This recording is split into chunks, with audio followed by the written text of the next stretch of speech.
Colosenses capítulo 2 versículo 16. Yo vine tarde hoy porque estábamos arriba en la clase de nuevos miembros y nos agarró la tarde, hermanos, con la enseñanza un poco. Pero damos la bienvenida, no sé si alguien la bienvenida para la pareja que está hoy aquí. Dios les bendiga, hermanos, y nos alegramos que esté con nosotros. Y así los niños están pasando su actividad y nosotros estamos aquí, hermanos. Colosenses 2:16. Yo he puesto como tema, hermanos, primero comenzaba con nadie los juzgue, tal vez, un buen tema, pero cuando concluí el mensaje, hermanos, de estudiarlo, llegué a la conclusión que lo que aquí está tratando, hermanos, el Espíritu Santo es sobre el legalismo y los afectos del corazón. El legalismo y los afectos del corazón. Vamos a leer Colosenses 2, capítulo 2, versículos 16 al 23. Lo leemos, hermanos, y después iré versículo por versículo hasta terminar en el 23. Por tanto, nadie os juzgue, dice, en comida o en bebida, o en cuanto a días de fiesta, luna nueva, días de reposo, todo lo cual es sombra de lo que ha de venir, pero el cuerpo es de Cristo. Nadie os prive de vuestro premio, afectando humildad y culto a los ángeles, entremetiéndose en lo que no ha visto, vanamente hinchado por su propia mente carnal, y no haciéndose de la cabeza, que es Cristo, ¿verdad? En virtud de quien todo el cuerpo, nutriéndose y uniéndose por las coyunturas y ligamentos, crece con el crecimiento que da Dios, pues si habéis muerto con Cristo, en cuanto a los rudimientos del mundo, porque como si vivieseis en el mundo, os sometéis a preceptos tales como no manejes, ni gustes, ni aun toques, en conformidad a mandamientos y doctrinas de hombres, cosas que todas se destruyen con el uso. Ese es el legalismo, ¿verdad? Tales cosas, a la verdad, tienen cierta reputación de sabiduría, en culto voluntario, en humildad y en duro trato del cuerpo, pero no tienen valor alguno contra los apetitos de la carne. Puede tomar asiento, hermanos. Ahora el versículo 16, Pablo comienza diciéndoles, nadie los juzgue. O sea, usted sabe cuando en la escuela a un niño lo están molestando y le están diciendo nombres, le están diciendo cosas, y quizás el papá viene y le dice a su hijo, no le hagas caso, o quizás tiene una hermana mayor, como en mi caso mi niño, ¿verdad? A veces le digo, no le hagas caso, Robert, que me dijo que soy feo. No sos feo, le digo yo, si sos tan bonito, le digo yo. Pero luego los papás siempre ven a los hijos más bonitos de lo que son, ¿verdad, hermanos? Pero algo así estaba pasando. Los estaban juzgando, los estaban persiguiendo estos hombres, estos falsos profetas a la iglesia. Y Pablo les dice, no se dejen juzgar por nadie. En cuanto a comida o en bebida o en cuanto a días de fiesta, luna nueva, días de reposo. Todas estas cosas están hablando de la ley del Antiguo Testamento. En el Antiguo Testamento había una ley dietética, cosas que no podían comer, que ya a los gentiles ya no se les obligó a guardar. Días de reposo. Los gentiles no guardamos el día sábado, estamos aquí un domingo. Hermanos, fiestas judías, nosotros no celebramos la fiesta judía. Por ejemplo, el día de la expiación, no lo celebramos. ¿Por qué? Porque la expiación fue llevada por Cristo una vez y para siempre, ¿verdad? Hace, hermanos, 2000 años casi. Entonces, en Hechos capítulo 15, la Biblia dice de que los apóstoles, junto con los ancianos, los líderes de aquel tiempo de la iglesia, se reunieron en Hechos capítulo 15, en lo que se conoce como el primer concilio de la iglesia o el concilio de Jerusalén se le conoce. Ese fue el nombre que se le ha dado después. La Biblia dice que ellos se reunieron ahí para todos hablar, ¿verdad? De que estaban de acuerdo todos y todos estuvieron de acuerdo. Ahí habló Bernabé con Pablo, ahí habló Pedro, ahí habló luego Jacobo, y todos estuvieron de acuerdo en que ya que la salvación es por gracia, por la fe en Cristo, solamente para la gloria de Dios, ellos llegaron a la conclusión de que a los gentiles no se les debía imponer, guardar las leyes ceremoniales ni civiles que fueron dadas solo a Israel, sino que se guardaran de fornicación, les dice, de inmoralidad sexual, que se guardaran de los ídolos. O sea, en el Nuevo Testamento vemos que la iglesia es llamada a guardar la ley moral del Antiguo Testamento. Como nosotros no traemos sacrificios, ¿verdad, hermanos? Aquí. Nosotros no celebramos Día de la Pascua en el sentido como lo hacía Israel antes, sino que Cristo es nuestra Pascua, dice 1 Corintios 5, ¿verdad? Entonces nosotros no apedreamos a alguien ya, hermanos, ¿verdad? Entonces, porque esas leyes eran civiles para Israel, ¿verdad? Y comprendemos estas cosas, hermanos. Pero sí guardamos: honra a tu padre y a tu madre. Lo repite Efesios 6, por ejemplo, ¿verdad? Entonces, Dios nos salva, dice la Escritura, en Hebreos 10, Dios nos da un corazón nuevo en el cual Él escribe sus leyes. Dios nos da su Espíritu Santo para que obedezcamos las leyes de Dios como un fruto de nuestra salvación, no para ganarnos nuestra salvación. Nuestra salvación fue ganada por Cristo y es solamente por gracia. Entonces, la iglesia, los ancianos y apóstoles se reunieron y de ahí dice la Biblia que Pablo y Bernabé predicaban por todas las ciudades que obedecieran lo que dijeron los apóstoles. Y la iglesia es apostólica, hermanos, porque la iglesia está fundamentada en el fundamento de los apóstoles y profetas. Los apóstoles de Cristo pusieron el fundamento doctrinal que nosotros tenemos en el Nuevo Testamento, hermanos. Esto es tan serio que en el libro de Gálatas, Pablo dice: si nosotros mismos o un ángel del cielo o alguien les predicara un evangelio diferente al que han creído, sea anatema, dice. Está bajo la maldición de Dios tal persona. ¿Y qué era, hermanos, lo que el libro de Gálatas enseña? El libro de Gálatas enseña que algunos venían y le decían a los Gálatas: no es suficiente la gracia, no es suficiente Cristo, tienen que guardar la ley, tienen que circuncidarse. Y Pablo trata con todo ese problema ahí, ¿verdad? Y les dice que si siguen así, comenzaron por el Espíritu, pero terminarán en la carne, les dice él. Pablo les dice: ¿cómo recibieron el Espíritu Santo? ¿Por guardar las obras de la ley? ¿O acaso no fue solo por el oír con fe?, les dice Pablo. Y la respuesta es por fe. Entonces esto era algo tan serio. Y aquí Pablo le dice a esta iglesia en Colosas que él nunca había ido, ¿verdad? Pero Epafras, que estaba preso con Pablo, había plantado la iglesia, le había contado a Pablo lo que pasaba. Y Pablo les dice: ya no se dejen juzgar por esos falsos profetas que los llegan a molestar, diciéndoles: ¿por qué no? ¿Por qué comen lo que comen? Como que usted me viera que al salir aquí, hermanos, me fuera a comer unos camarones allá en Hook and Reel, ¿verdad? Y me vieran entrando ahí y me juzgaran. Eso es lo que pasaba. Nadie lo juzgue por comida o por bebida o por luna nueva, ¿verdad? O por fiestas o por días de reposo. 17, mire. Todo lo cual es sombra de lo que había de venir. Pero el cuerpo es de Cristo. ¿Qué significa esto de sombra? Si mi hermana puede poner en las pantallas Hebreos 10:1, mientras nosotros mantenemos aquí Colosenses. Mira lo que dice Hebreos 10. La ley del Antiguo Testamento, teniendo sombra de los bienes venideros, no la imagen misma de las cosas. O sea, la ley solo nos daba sombras, hermanos, pero no nos revelaba plenamente. La ley y los profetas nos revelaron progresivamente quién es Dios, pero no claramente, como sí lo tenemos claramente en el Nuevo Testamento, en la persona de nuestro Señor Jesús. La misma ley nunca podía, por los sacrificios mismos que se ofrecen continuamente cada año, dice, hacer perfectos a los que se acercan. No podía, pero mire, hermanos, en el Nuevo Testamento nosotros por medio de Cristo sí tenemos la bendición, hermanos, de poder estar en correcta relación con Dios. Entonces, hermanos, la ley, todo lo que cuando usted lee el Antiguo Testamento encuentra muchas sombras, ¿verdad?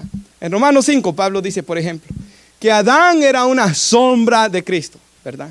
Y que Adán fue el primer Adán y a Jesús se le llama el postrer Adán en la Biblia. Entonces el primer Adán representó la raza humana, pecó, el pecado y la muerte entró a todos. El segundo Adán representó a su iglesia, murió en la cruz, tomó nuestro lugar y nos justificó a todos, hermanos. Uno nos condena, el otro nos justifica. Igual la Pascua. Cuando la Pascua, hermanos, se ofreció a hacer el cordero, esa era una sombra. Hermanos, la sangre que se puso en los dinteles de las puertas era una sombra del Cordero de Dios que quita el pecado del mundo. De la sangre que iba a ser derramada ahí, hermanos, para lavarnos. El día de reposo, que aquí los estaban juzgando, ¿verdad? Hablamos de fiestas, los juzgaban por las fiestas, por las Pascuas, eran sombras. Día de la expiación era sombra. Día de reposo era una sombra del reposo que Dios nos da en Cristo. Eso lo enseña Hebreos 3 y 4. El reposo, el descanso que Dios nos da en Cristo. Así que nadie lo juzgue porque no están guardando estos días, dice. Y después vamos a aplicarlo a nuestras vidas un poco más, ¿verdad? Pero esto es sombra de lo que había de venir. Pero el cuerpo es de Cristo. Y en esto, hermanos, sí encontré que esta palabra cuerpo, que se traduce aquí, Reina Valera, cuerpo, algunas traducciones vi que lo traducían como realidad o substancia.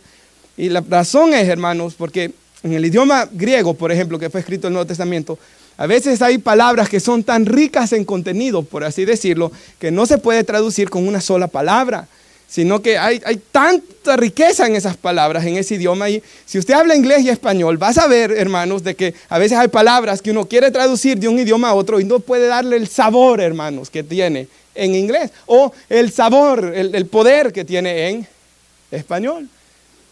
Entonces, esto ocurre. Y hermanos, por eso algunas traducciones lo ponen como substancia. Y me gusta cómo la Nueva Traducción Viviente lo traduce.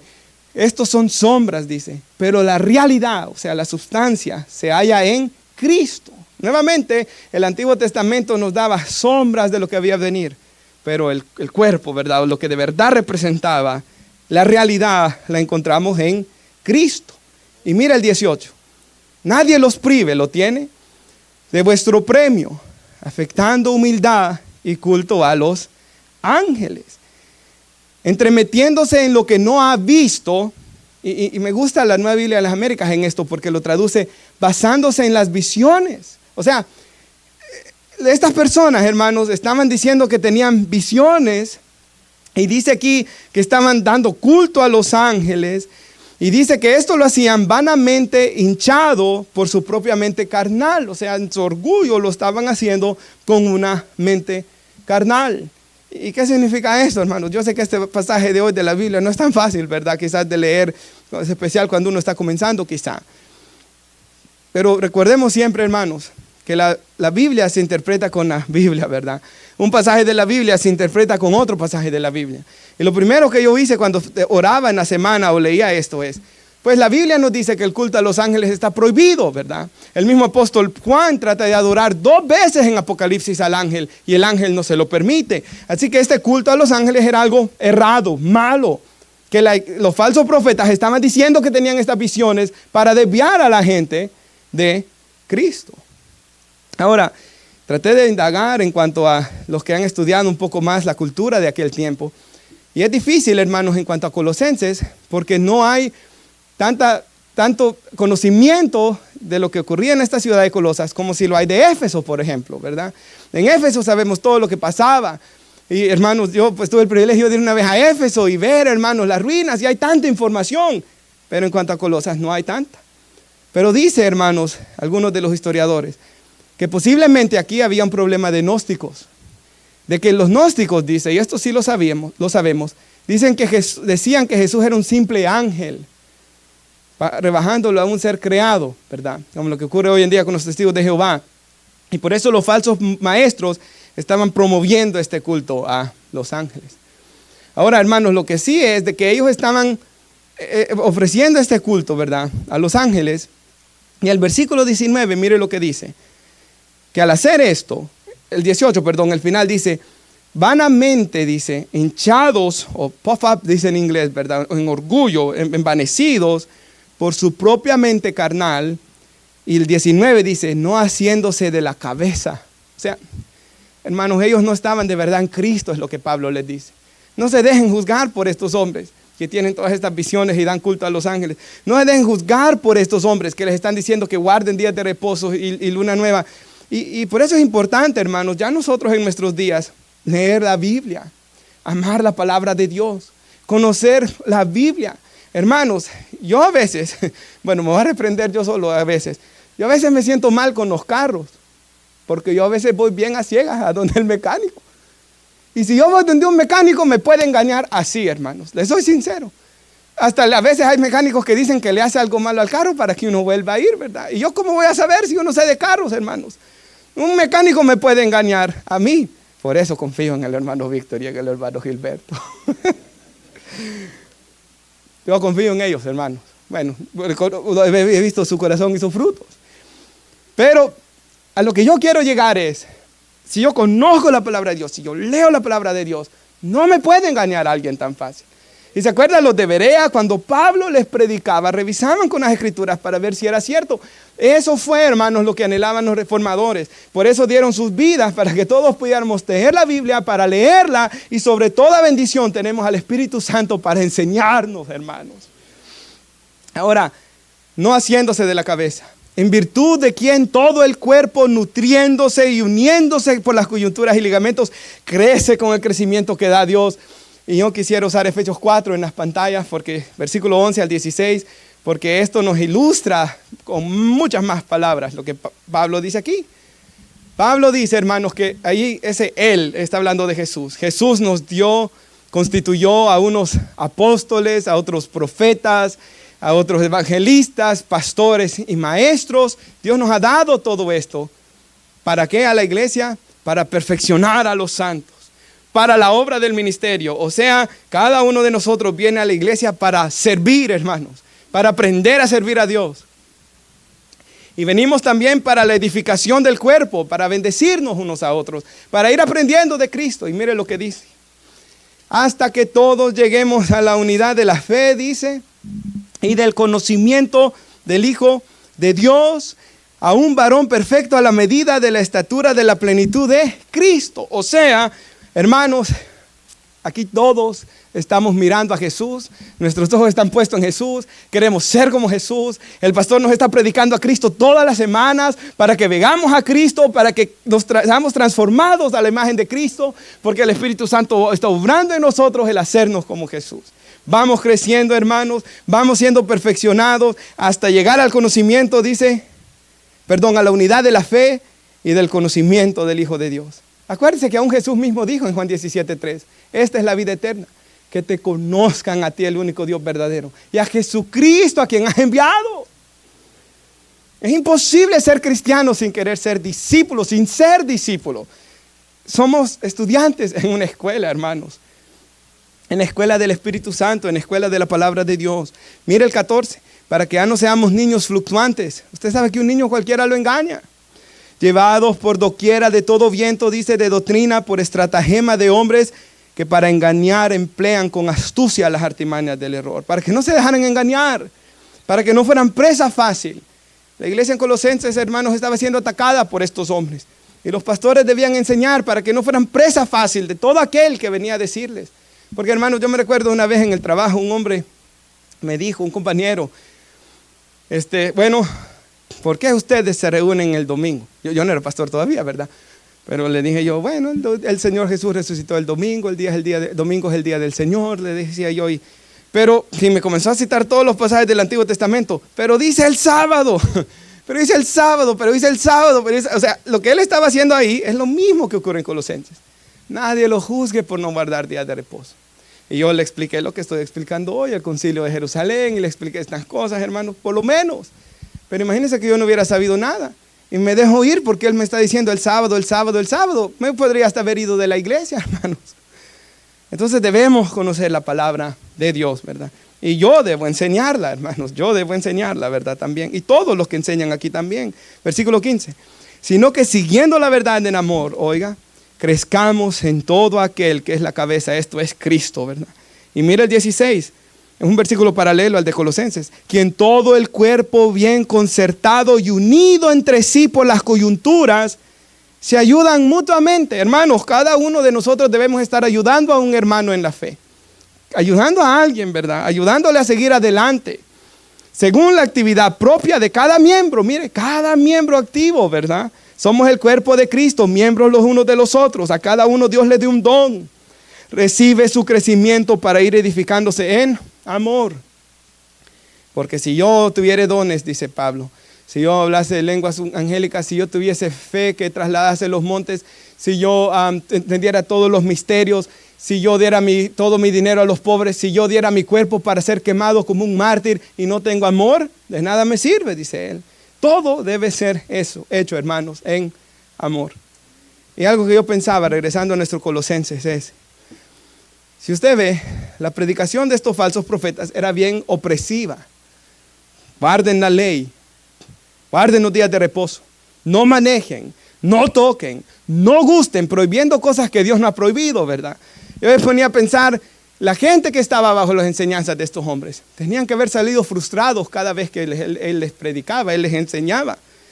Y yo me ponía a pensar por un segundo, ¿cómo sale la iglesia después de que yo predico un día domingo, hermanos? Y yo me ponía a pensar, ¿sale usted sintiéndose en condenación al salir de aquí? ¿O sale usted con esperanza al salir de aquí? Y yo me ponía a pensar, aunque viniera el peor de todos los pecadores de Maryland aquí un día domingo, hermanos, el peor de los pecadores de Maryland, yo estoy haciendo una predicación que, digamos que fuera Zaqueo, ¿verdad?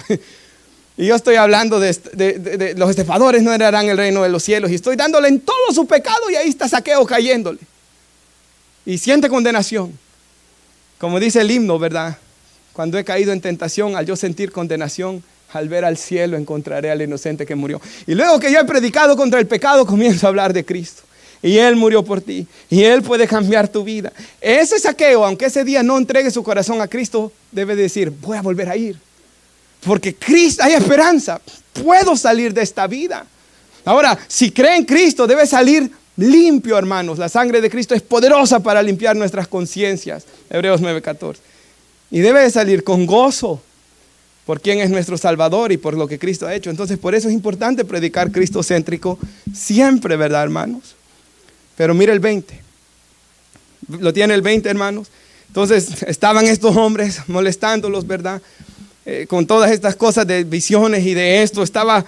No estaban verdaderamente en Cristo, no estaban creciendo, no eran parte de la iglesia. Y el 20, pues si habéis muerto con Cristo, les dice aquí Pablo, en cuanto a los rudimientos del mundo, ¿por qué, como si vivieses en el mundo, os sometéis a preceptos, tales como no manejes, ni gustes, ni aun toques, en conformidad a mandamientos y doctrinas de hombres, cosas que se destruyen con el uso? O sea, hermanos, mire lo que Pablo les dice, si han muerto con Cristo. Y recuerden, hermanos, Jesús murió, algunos piensan en el año 29 o 30. Y yo vine a Cristo tantos años después, casi 2000 años después que Él murió. Pero la Escritura dice de que yo morí en Cristo, morí con Cristo. Porque cuando Cristo murió hace tantos años atrás, Él estaba muriendo por mis pecados, por sus pecados. En Juan 17 Jesús ora y dice Jesús en el versículo 20, yo no oro solo por los que estaban ahí, los apóstoles, sino oro por los que han de creer. Y ahí estábamos usted y yo, ¿verdad, hermanos? Entonces Jesús murió y nosotros hemos muerto con Cristo, porque la iglesia está unida a Cristo, ¿verdad, hermanos? Entonces hemos muerto con Cristo. Y si han muerto con Cristo, ¿por qué, dice entonces, se someten? Como si vivieran en el mundo, se someten a preceptos, tales como no toques, gustes o, ¿verdad? Lo que Él dice ahí. O sea, si Jesús, hermanos, le dice a esta iglesia, si Jesús los ha comprado con su sangre y le pertenecen a Él, ¿por qué están haciéndole caso a aquellos, verdad? ¿Por qué están obedeciendo lo que estos otros hombres les dicen? ¿Por qué se dejan juzgar por ellos? Esto es muy importante, hermanos. Por eso debemos conocer la Escritura. Y miren lo que estos hombres estaban diciéndoles, no manejes, ni gustes, ni toques. Y es bien difícil saber qué exactamente les estaban prohibiendo, porque han pasado 2000 años. Es bien difícil, pero lo que sí sabemos es que estaban prohibiéndoles cosas de que Dios no prohíbe. Cosas que la palabra de Dios no prohíbe, y ese es legalismo, ¿verdad? O sea, no gustes. En eso sí sabemos que les prohibían, porque no lo juzgaban en comida o bebida, no los dejaban comer ciertas cosas que Dios sí permitía que comieran. Lo juzgaban en eso. No manejes, alguna traducción, la Biblia de las Américas dice no manipules, como no sé, hermanos, manipular algún objeto o algo, ¿verdad? No sé exactamente qué era. No toques, pero el punto aquí es que ellos se estaban dejando atormentar o amedrentar, oprimir por hombres que no tenían que ver nada con la iglesia. Con hombres, hermanos, de que eran falsos profetas, que estaban teniendo estas falsas visiones, que estaban diciéndoles que obedecieran este montón de cosas que no tienen nada que ver con Dios. Y mira el 23. Tales cosas tienen a la verdad cierta reputación, dice, de sabiduría, en culto voluntario, en humildad, en duro trato del cuerpo. Pero estas cosas, dice, no tienen valor alguno contra los apetitos de la carne. O sea, parece que hay sabiduría tras el legalismo, tras negarme de estas cosas que Dios no prohíbe. Pero en realidad, y parece que hay humildad, pero en realidad no hay humildad, hermano. ¿Y por qué no hay humildad? Yo estaba pensando en esto. Porque estas personas estaban confiando en sus obras y no en Cristo, hermanos. O sea, ellos están diciendo, Cristo murió, Cristo es, ustedes están diciendo que Cristo, pero no es suficiente, hay que guardar la ley. Porque somos tan humildes que vamos a guardar la ley, pero en realidad no estaban siendo humildes, estaban siendo orgullosos. Porque no estaban confiando, hermanos, en lo que Dios ha hecho. ¿Se acuerda, hermanos? Jesús lo ilustra. Que llegan dos personas al templo a orar, ¿verdad? ¿Usted se acuerda? Y dice la Biblia que llega un fariseo y un publicano. El fariseo representaba lo mejor de la sociedad, el publicano lo peor, ¿verdad? Había vendido su patria, era un estafador, por lo general, ¿verdad? No todos quizás, pero por lo general eran mal vistos. Y dice la Biblia que el fariseo llega y dice, Señor, te doy gracias porque no soy como los demás hombres, ni como este que está ahí de rodillas. Yo ayuno 2 veces a la semana, doy diezmos de todo lo que tengo, yo no soy adúltero, yo no soy como... Y comienza a decir un montón de cosas. Y si usted mira, todo está enfocado en él. Yo y yo. El otro comienza a decir, Señor, ten piedad de mí que soy pecador. Se golpeaba el pecho, dice Jesús. ¿Cuál de los dos, dice Jesús, creen que salió justificado? Y Jesús dice, el que se humilló, el que se humilla será exaltado, el que se exalta será humillado, enseña Jesús. Y el verdadero humilde, hermanos, es aquel que dice, Señor, yo no tengo justicia propia, te necesito a ti. Por eso tú moriste en la cruz del Calvario por mí. Y creo que la gran enseñanza aquí, hermanos, si puede poner nuestra hermana Mateo 23, 4. Creo que la gran enseñanza que nos está dando este pasaje bíblico es que debemos de tener mucho cuidado, hermanos, por ejemplo, como iglesia, en que lo que predicamos sea basado en la palabra de Dios. Que la Biblia es nuestra estándar de fe y de conducta. Y de que si aún yo en alguna predicación les estoy diciendo que hagan algo que no va conforme a la palabra de Dios, hermanos, Pedro dijo, es necesario obedecer a Dios antes que a los hombres, ¿verdad? Siempre debemos de obedecer la palabra de Dios.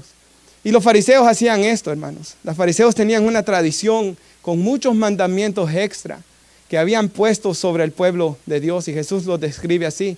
Atan cargas pesadas. Y voy a dar unos ejemplos quizás de esto después, pero pesadas y difíciles de llevar. Y las ponen sobre los hombros de los hombres. Pero mire, ellos ni con un dedo quieren moverlas. O sea, los fariseos habían hecho su religión, el judaísmo, tan difícil de llevar, porque ellos habían hecho la tradición, ¿verdad? Aparte de la Biblia. Y en la tradición habían puesto muchos mandamientos extra. Comenzaron a prohibir cosas que Dios no prohibió.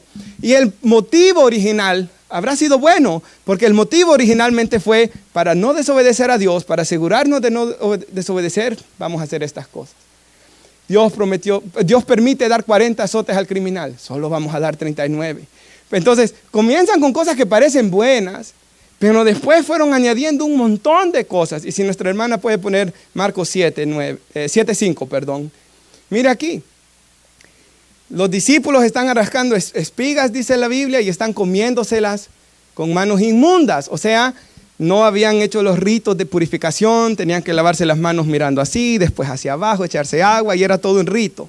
Y ellos no lo hacían. Le preguntaron los fariseos y los escribas a Jesús, ¿verdad?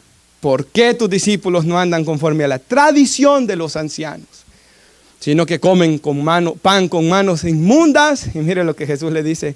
Hipócritas, dice, qué palabra, ¿verdad?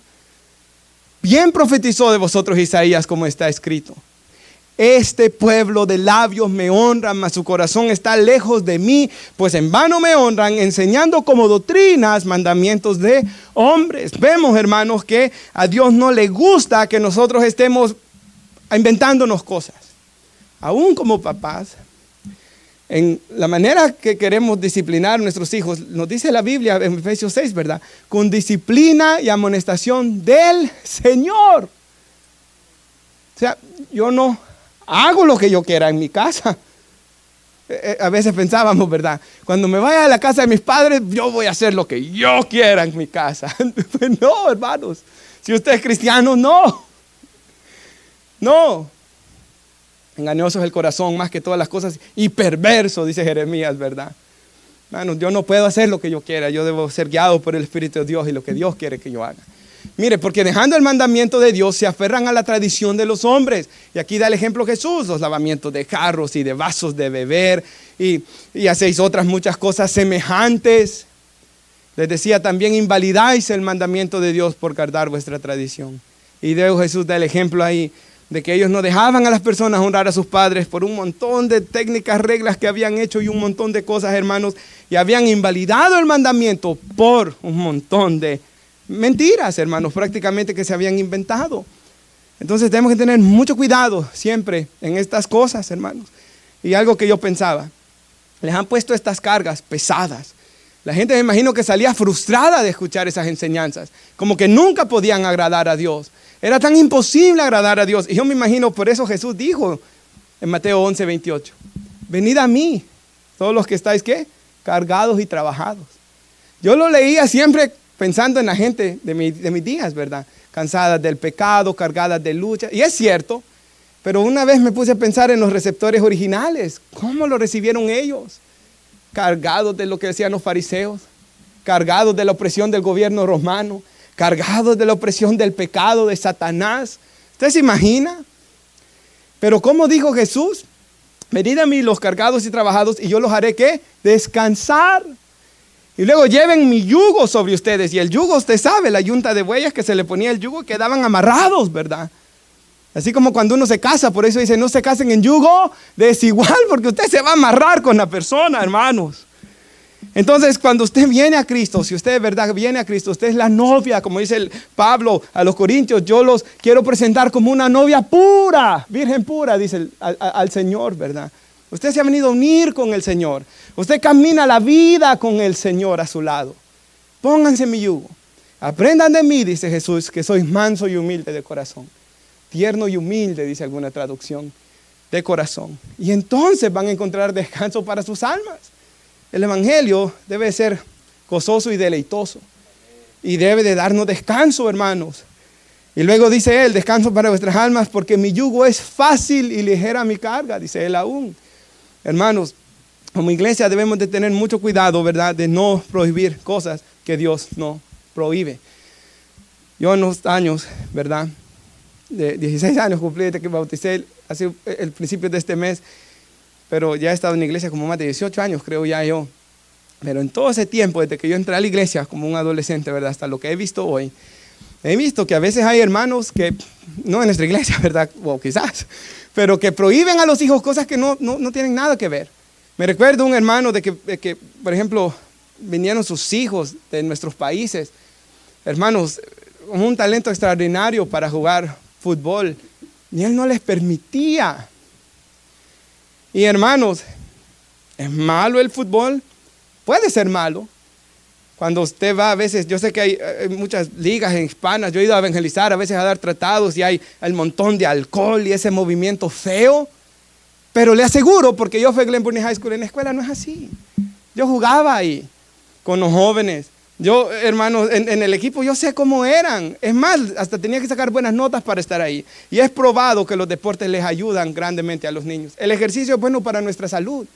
Entonces, ¿el fútbol en sí es malo? No. Otra cosa, el trabajo no es malo, ¿verdad? Pero hay algunos que caen en avaricia y el trabajo se vuelve algo malo. No es malo, pero se vuelve algo malo. Una hermana, en su gran humildad, esta hermana, una hermana americana, esposa del pastor Tim Keller, usted lo puede buscar, dijo de que ella amaba tanto a su esposo, que tenían tan buena relación, que se conocieron cuando estaban jóvenes en la universidad, que hoy que su esposo murió, ella sentía que su mundo se destruía.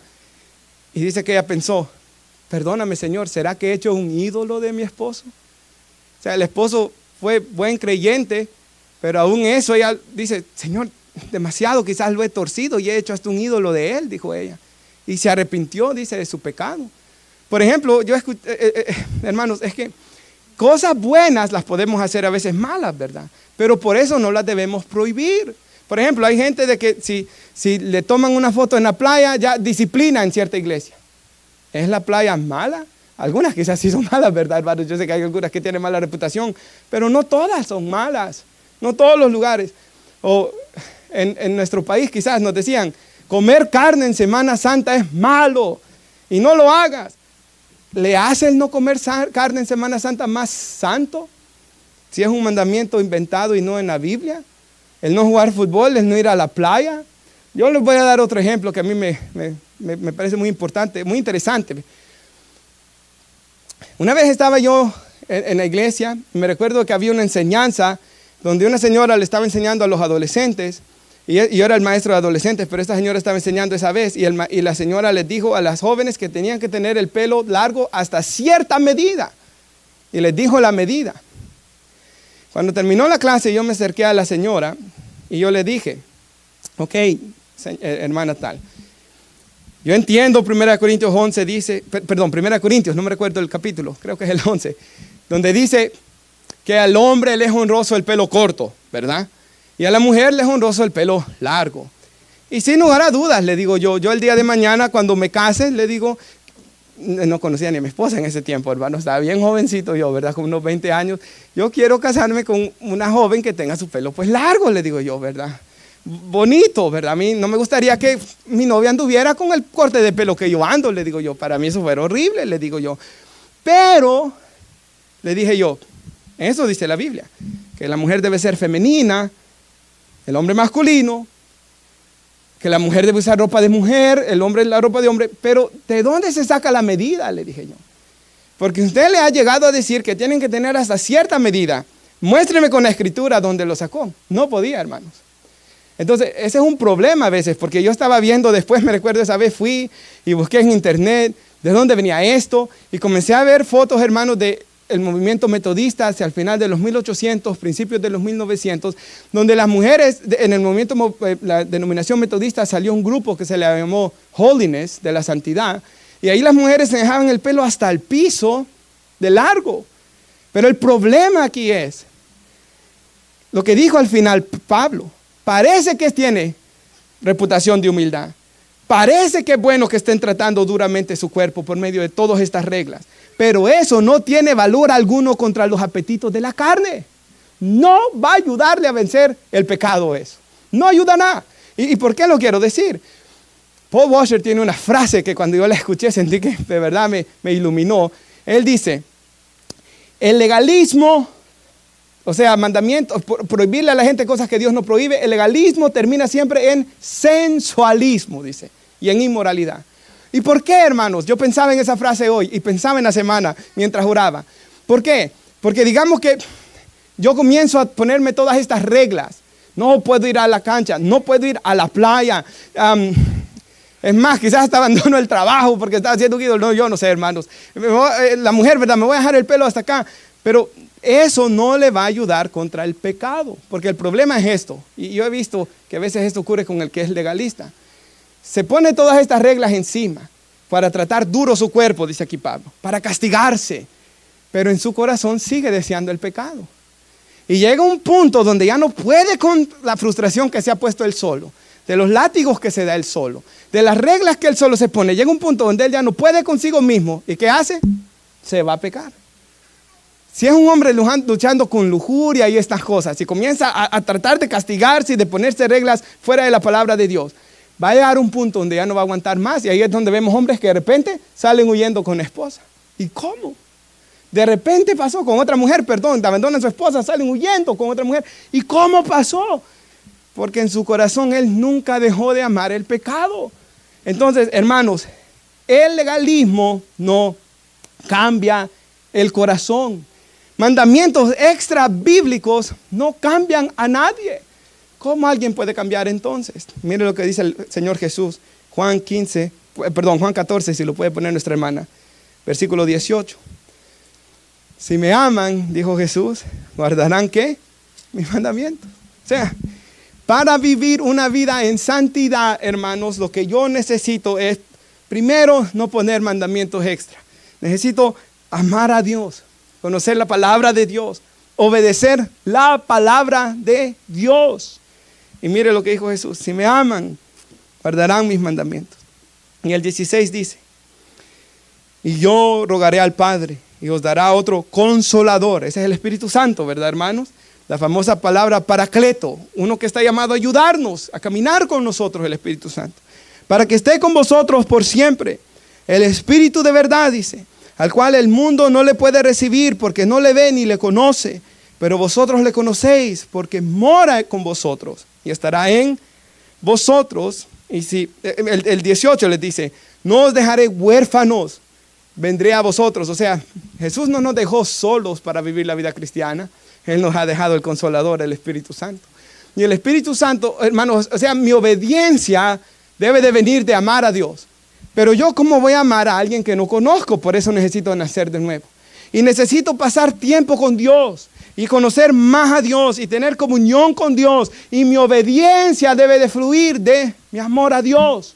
Digamos con ese hombre lujurioso del que me inventé, ¿verdad? No estoy hablando de alguien en particular. Ok, en vez de castigarse, de ponerse reglas legalistas, de hacer este montón de cosas, lo que ese hombre tiene que hacer es, Señor, soy un pecador y tengo estos malos deseos y mi mente está sucia, mi corazón está lejos de ti. Reconocerlo, arrepentirse, pedir ayuda, comenzar a clamar, comenzar a orar, comenzar a leer su Biblia, comenzar a congregarse. Y hermanos, el Señor mismo comenzará a cambiar ese corazón. El Señor mismo comenzará a obrar. Y es lo que dice John Piper, ¿verdad? Si mi corazón está satisfecho en Dios, en quien Él es, el pecado ya no va a ser atractivo, dice Él. Y es cierto, hermanos. Si yo estoy satisfecho en mi relación con Dios, amando a Dios y su palabra, hermanos, ya las tentaciones del mundo no van a tener su mismo poder. Y eso es, hermanos, a lo que está tratando aquí. Mire ahí mismo, Juan 14, versículo 21 al 23. Dice, el que tiene mis mandamientos, su palabra, ¿verdad? Acuérdese, este pueblo de labios me honra, su corazón está lejos de mí porque enseñan mandamientos de hombres. Pero si el que ama a Dios, el que ama tiene sus mandamientos, ama la palabra, ¿verdad? Y la guarda. Este es el que me ama. Y el que me ama será amado por mi Padre. Y yo le amaré y me manifestaré a él. Le dijo Judas, no el Iscariote, Señor, ¿cómo te manifiestas a nosotros y no al mundo? Respondiendo Jesús le dijo, el que me ama, mi palabra guardará y mi Padre le amará y vendremos a él y haremos morada con él. Mi obediencia nuevamente debe de venir de mi amor por Dios. Mateo 16, 24. Si alguno quiere venir en pos de mí, dijo Jesús, ¿qué? Niéguese a sí mismo, tome su cruz y sígame. Y alguien dirá, ¿por qué me voy a negar a mí mismo? Romanos 5:5. Porque el amor de Dios ha sido derramado en nuestros corazones por el Espíritu Santo que nos es dado. Entonces, cuando mis deseos van en contra de la palabra de Dios, yo obedecer, carnales estoy hablando. El Espíritu Santo, dice la Escritura, pone en mí el deseo de agradar a Dios. Y por eso dice Gálatas, anden en el Espíritu y no ¿qué? No satisfacerán los deseos de la carne. O sea, si andamos en el Espíritu, no vamos a caer en el deseo de la carne. Porque hermanos, todo cristiano que de verdad ha nacido de nuevo ama a Dios. Y ya casi para concluir, si gusta en su Biblia o en las pantallas, el Salmo 51. El Salmo 51, por favor. Versículo 7. Salmo 51, versículo 7. Ahora usted sabe qué ocurrió en este salmo, ¿verdad? David, un hombre que desde joven conoció a Dios, que dice primera de Samuel 16, que el Espíritu de Dios vino sobre David y no se apartó de él desde el día que fue ungido por Samuel. Ese hombre, hermanos, había caído en lo más bajo que un hombre puede caer, ¿verdad? Dice la Escritura que él deseó a Betsabé, la tomó como mujer, quedó embarazada, luego él quería cubrir la situación. Historia larga, mató a Urías Eteo, ¿verdad? Lo mandó a matar. Trató de encubrir el pecado por un año, pero en ese año, dice en los Salmos, que sus huesos se estremecieron, Dios lo comenzó a enfermar, Dios comenzó a castigarlo, y después llega el profeta Natán y lo reprende, hermanos. Cuando lo reprende, David se arrepiente, y ella escribe este salmo. Dice, después que se llegó a Betsabé, y vino el profeta Natán, dice el versículo, lo que dice al principio, ¿verdad? Pero en el versículo 7, David ya ha venido orando en este salmo, que el Señor lo limpie, que tenga misericordia de él. Y mire cómo él se siente sucio, porque una y otra vez le dice, límpiame, lávame, límpiame de mi maldad, límpiame de mi pecado, dice él. En el 7, purifícame con hisopo, que era una como planta, ¿verdad? Que con la que ceremonialmente se purificaban, y seré limpio. Lávame, dice él, y seré más blanco que la nieve. Hazme oír gozo y alegría, porque recuerda, él estaba enfermo, ¿verdad? Se acababa de morir el niño que había nacido de su pecado. Dios lo había castigado y él dice, hazme oír gozo, alegría, y se recrearán los huesos que has abatido. Nuevamente, él estaba enfermo, ¿verdad? Y eso es algo importante. John Owen, en su libro La mortificación por el pecado, dice, ya los tengo aburridos quizás con esta frase, ¿verdad? ¿Cómo va? El pecado en el creyente es una carga que lo aflige y no que lo deleita. Si usted de verdad es cristiano, el pecado en usted lo aflige. Es una aflicción. El Espíritu Santo se ha contristado, produce en usted tristeza que lo lleva al arrepentimiento. Usted sabe que ha pecado contra Dios. Y David está en eso, versículo 9. En la vergüenza él dice, esconde tu rostro de mis pecados. Borra todas mis maldades. 10 dice, crea en mí, oh Dios, un corazón limpio. Me gusta esa palabra. Crea es la misma que aparece en Génesis 1:1. En el principio creó Dios. Y esa en hebreo dicen que es bara, crear de la nada. Y me gusta porque que él usa esa palabra aquí. Crea. O sea, David está diciendo, Señor, no hay nada bueno en mí ya. Me he corrompido tanto, he matado a un hombre. He caído tan bajo. Crea en mí donde no hay nada bueno, un corazón limpio. Renueva, porque él se sentía como está corrompido, ¿verdad? Un espíritu recto dentro de mí. El 11. No me eches de delante de ti. No quites de mí tu Santo Espíritu. Vuélveme el gozo de tu salvación, ¿verdad, hermanos? Y un espíritu noble me sustente. Él quería volver al gozo. Es más, David fue quien escribió el Salmo 16, el más famoso sobre el gozo, donde el versículo 11 dice, en tu presencia hay plenitud de gozo y delicias a tu diestra para siempre. Ese hombre quería experimentar eso una vez más. Entonces enseñaré a los transgresores tus caminos y los pecadores se convertirán a ti. Entonces podré ser usado por ti para hablar de ti. Pero él luego confiesa su pecado exactamente que él cometió. Líbrame de homicidios, oh Dios, Dios de mi salvación. Cantará mi lengua tu justicia. Señor, abre mis labios. O sea, ya no podía ni cantar, ¿verdad? Y publicará mi boca tu alabanza. Porque no quieres sacrificio que yo daría. No quieres holocausto. Los sacrificios de Dios son el espíritu quebrantado. Al corazón contrito y humillado no despreciarás tú, oh Dios. Hemos aprendido hoy, hermanos, que el legalismo, si queremos comenzar a inventar reglas y todo eso, solo nos va a llevar a frustración, a poner cargas sobre las personas que Dios nunca quiso poner. Y más adelante, hermanos, la Biblia dice a los padres, no exasperéis a vuestros hijos. O sea, el papá nuevamente, como pastor de ese hogar, puede comenzar hasta a desesperar a los niños con un montón de reglas y recriminaciones y críticas constantes. Y lo mismo puede pasar en la iglesia. Un hombre legalista, un pastor legalista, una iglesia legalista comienza a frustrar a la gente y la gente no puede crecer en santidad. Y por eso yo he dicho, debemos predicar siempre a Cristo. O sea, unas semanas atrás, ¿se recuerda ese 1 Corintios 6:9? No erréis, les dice Pablo, los injustos no heredarán el reino de los cielos. Los fornicarios no van a heredar el reino de los cielos, los idólatras, los estafadores, los afeminados, los homosexuales, los estafadores, y comienza a decir los borrachos, no van a heredar el reino de Dios. Y luego, ¿qué les dice Pablo? Estos eran algunos a los corintios. Pero ya habéis sido santificados, ya habéis sido lavados, ya habéis sido justificados por la sangre del Señor Jesús y por el Espíritu de nuestro Dios. Nuevamente, hermanos, la palabra de Dios sí prohíbe muchas cosas. Pero hermanos, debemos prohibir y predicar y prohibir y reprender contra lo que Dios prohíbe, porque eso es lo que destruye. No lo que estaba pasando aquí, que estaban prohibiendo cosas, hermanos, de que Dios no había prohibido.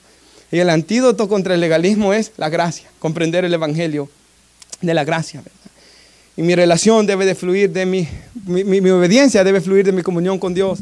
Y como Pablo les había dicho ahí, ustedes están completos en Cristo. Todo lo que necesitan está en Cristo. Oramos, hermanos, y damos gracias a Dios por su palabra. Padre, yo le doy las gracias, Señor, por su palabra. Gracias, Señor, por lo que usted ha hecho por nosotros en Cristo. Y Daniel, no sé si puedes cantar esa alabanza que cantaste de último. Estoy confiando, Señor, en ti. Puedo descansar porque me gustó lo que nuestro hermano Daniel cantaba, hermanos, porque eso es lo que encontramos en Cristo.